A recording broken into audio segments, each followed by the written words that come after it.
Alright, so now I got the bearings seated.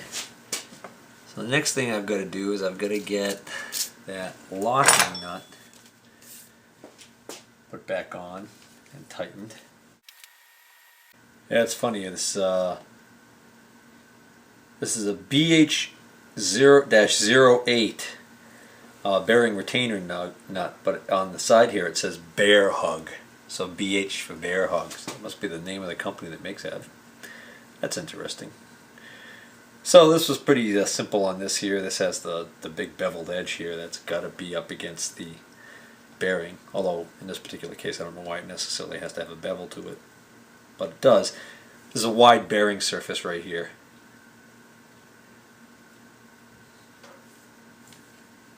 As opposed to on this side, just this thin part. So make sure it's clean. And again, it's almost like the threads are damaged, but I know that that's how this was when it came out, and I think this is actually designed to, maybe with a taper to the threads or something, so that it's self-locking. Alright, so now I got to get my tool here and see if we can't get this to tighten up. Clean this up a little bit. Try and avoid having garbage fall off of the tools into the bearing. I guess I could have left my little paper shield on there, but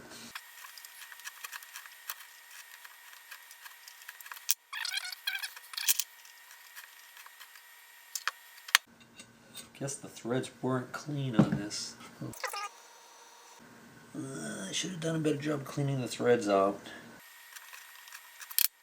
I don't want to blow it because I'm going to blow it right into the... Let's see some crud in this groove right here. That's better. It's bottoming out, so now I've got to snug that up tight. This is where things get a little more tricky. Okay, so I'm going to do the cheat that I did before, which was to use this get this crap out of the jaws.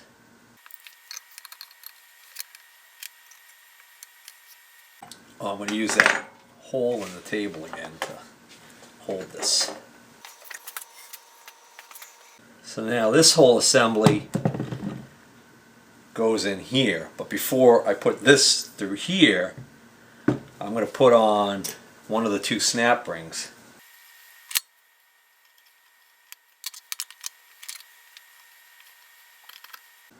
There we go, make sure the snap ring's fully in the groove. And now, the easiest way to deal with this is going to be to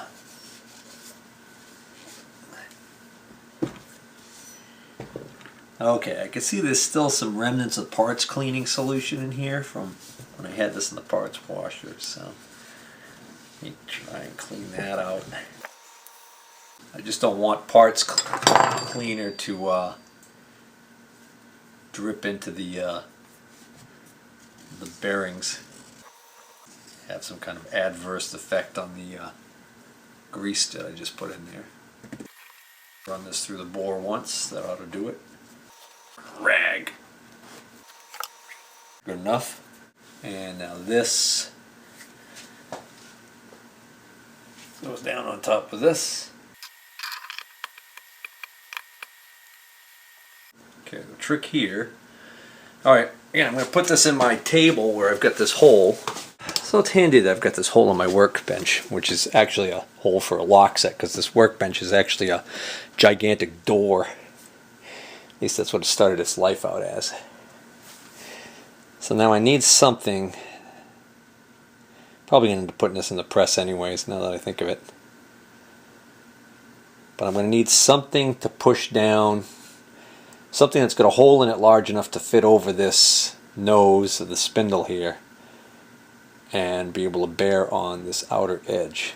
That's going to be a little trickier to find.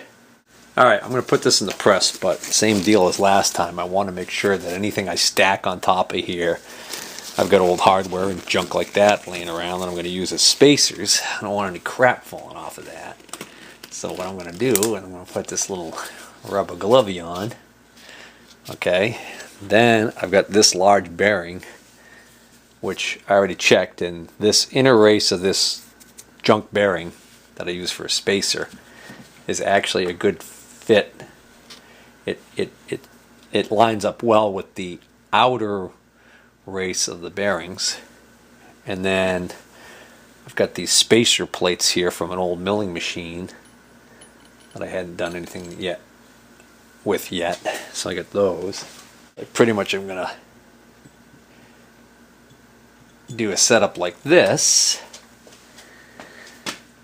Only I'm going to do that all over in the press.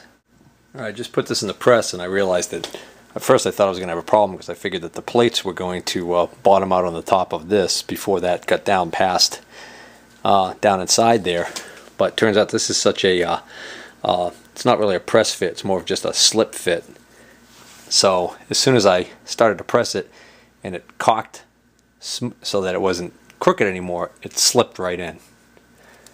So that's now in, if not all the way, close enough, plenty close enough that I can now get the bearing retainer nut in there, which is going to, as I tighten that up, that's going to sandwich those in there.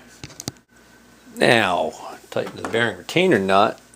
As for the torque specifications of what this is supposed to be tightened down to, who knows? I have read that people who have actually talked to Wells Index and asked how tight to tighten this nut have literally been told pretty tight. I mean, basically, I kind of understand what they're saying. They're basically saying, yeah, you got to tighten it down tight enough so that you know that those two bearings are pushed up against each other hard. And that's what sets the clearance on the bearings, because they've been precision ground so that once this is tightened up full and they're squeezed in there and sandwiched in there, that's going to be the proper amount of clearance. At least that's my understanding of the whole situation. And you don't want it so loose that it could possibly loosen up during operation. But there is an Allen screw that goes in this hole right here that actually acts to lock this nut in place. So there we go. It turns pretty easily, and then all of a sudden it just stops. So right there, I know I am now at the point where it's as good as it gets. Now I can tighten it a little bit further if I had some way of holding this, but the easiest way to hold this is to put it back in the machine. So what I'm going to do is I'm going to finish the rest of the assembly by putting the new bearing on the top, put it back in the machine, and then go back to tightening this nut a little bit further, and then put the locking nut back in. And of course I also have to deal with the oh, what did I do? Fouled up, guys. I forgot about the pin. Remember our friend, the little pin? The locking pin for the R8 collets. In fact, forget about that, and forget about this locking ring that goes over the pin and keeps it captive. And that one's all bent to hell. And it just occurred to me, I'm probably going to wish that I had put that pin in there before now I can sneak it in there. So that little retaining pin goes in there, and then this brass ring goes over it. So I've got to find my original ones, because I know the one that's on this one's broken. Alright, well, I got the pin that I took out of the other spindle. Funny thing is, when I compare it side by side with the one that I took out of here, it really doesn't look like it's much longer at all. I'm beginning to wonder whether or not this pin is also damaged. But this pin appeared to do the job of locking the locking the collet from spinning. Yeah, this pin actually sticks out proud of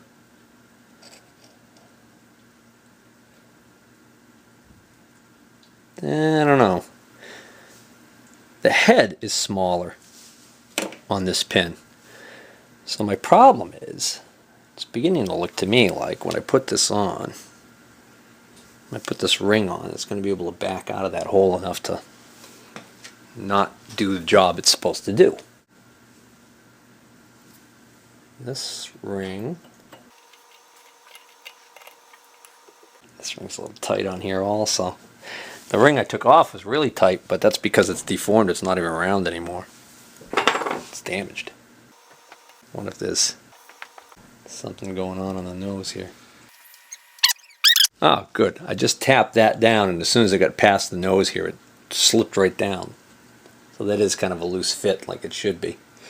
Now, if I put my finger down in here, even if I push back on the pin, I can still feel the pin is just the slightest bit proud of the side there. So it should still be able to lock the collet. If I try and put this collet in, yeah, see, this collet won't go in until I line it up. Nice. All right. Ideally, I'd like to put a new pin in there, but the thing is, then it's going to delay me even further. As it is, I waited a week for that other bearing to come in. Well, guys, I got that bearing retainer not tightened up as tight as I can get it on the bench here, and of course I'll tighten it down further once I get it in the machine.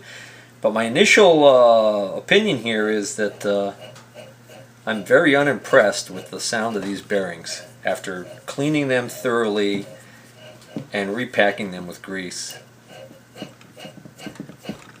They sound, they might even be either the same or as loud as they were before. I mean, call me crazy, but maybe I'm asking too much here, but I was expecting them to be pretty much quiet. So I don't like that. But you know, it is what it is. I'm gonna get the camera over here close like I had it last time to do that comparison side by side. But I'm gonna get this bearing in first. This is the bearing that goes up in the top. This is the one that came out. This sounds like crap. This is a brand new old stock bearing. Completely noiseless. Pre-packed with grease at the factory, sealed, shielded. This one sounds like it's had the grease come out of it over the years or something, I don't know. This bearing is completely silent. How putting this bearing in isn't going to improve this, I can't imagine. So, got my... This is going to be tricky getting this in. I'm going to need a sleeve to go down over this. So what's the slip fit? What's the press fit and what's the slip fit? Because I want to press on the bearing. Well, ideally I'd want something that presses on both at the same time evenly. That's probably asking too much.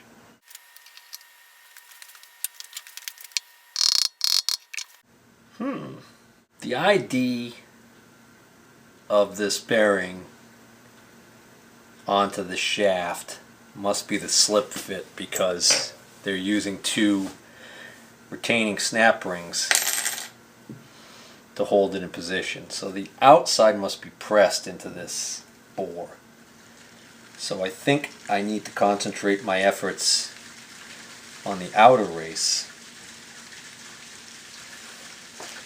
during my press.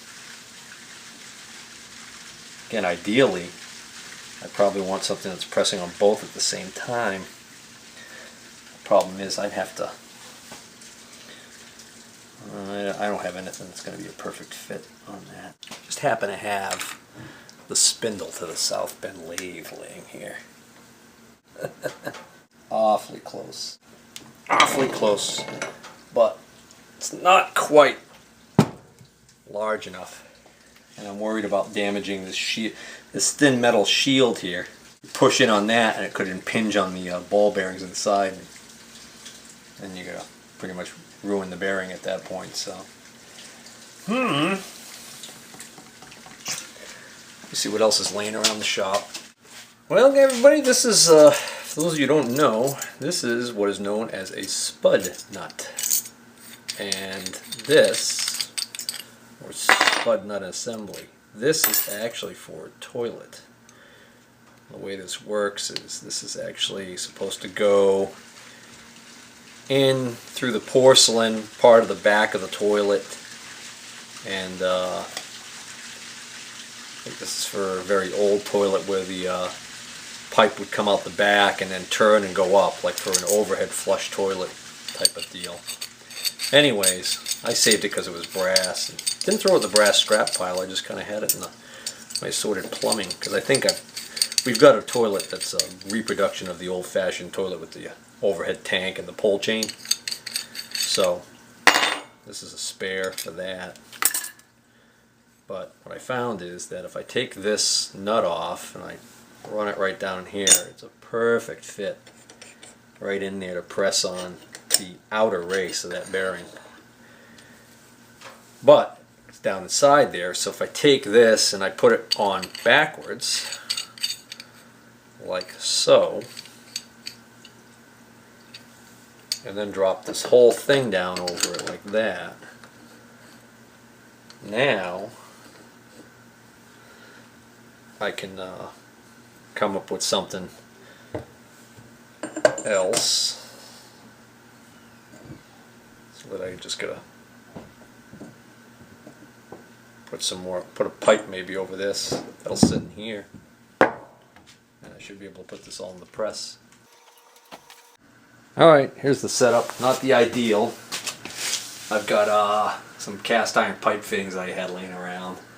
They fit nice in here, and there's a nipple that attaches two of them together, and then I got one T stacked on top of that. So this isn't the straightest or most stable setup, but the good news is that I just tried it and it's going in easily. Not you can tell from the feel and the sound that I'm not putting a huge amount of pressure on this. There we go. Now it's tightening up. So I got to stop right there because I've got to check and see how far down I am. Because the only thing to keep that bearing from going too far in is the snap ring. So I got to be careful and make sure I'm not pushing it so hard that I'm going to snap that snap ring. Break that retaining ring. No, I'm not far enough yet. Just for whatever reason, it just decided to get a little rough. Hit a rough patch, so to speak. I've got about a ½ inch more travel I can go before I have to add something else in here or come up with some other plan, because this is going to hit the top of the shaft.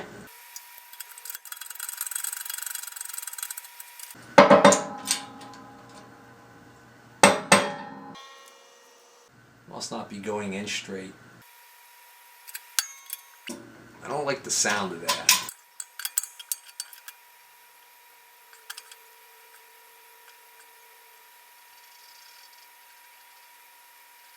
I don't know if this bearing should have been installed first, and then when I slid the whole spindle in.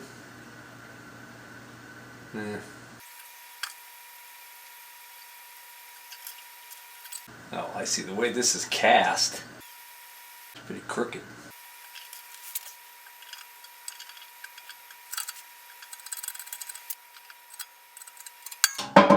That's better. No, that's it. Hit the top. Oh no, I didn't. Huh. Did I already be all the way down? Nope.